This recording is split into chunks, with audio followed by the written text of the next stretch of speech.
72 సంవత్సరాల తర్వాత కొంచెం డౌన్ చేయాలి కెమెరా మొత్తం ఒకే దేశంలో ఒకే చట్టంలో 370 అనేక రకాల ఉగ్రదాడులు లక్షల మంది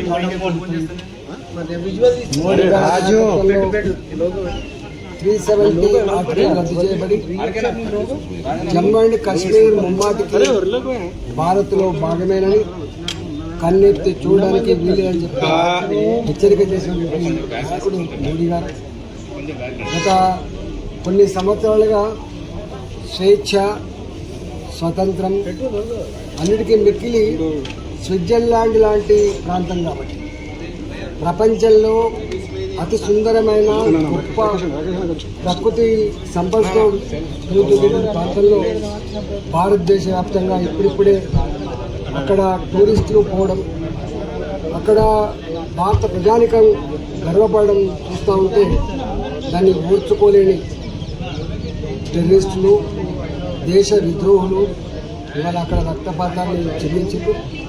తప్పకుండా దీనికి మూల్యం చెల్లించక తప్పదని చెప్పి హెచ్చరిస్తా ఉంది.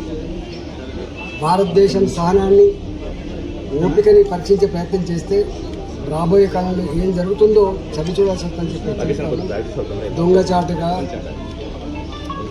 మన మిలిటరీ దుస్తులలో వచ్చి పాకిస్తాన్ ప్రేరేపిత ఉగ్రవాదులు దొంగచాటుగా వచ్చి మన పౌరుల ప్రాణాలు తీసిందో దానికి తప్పకుండా మూల్యం చెల్లిస్తామని చెప్పి హెచ్చరిస్తాను.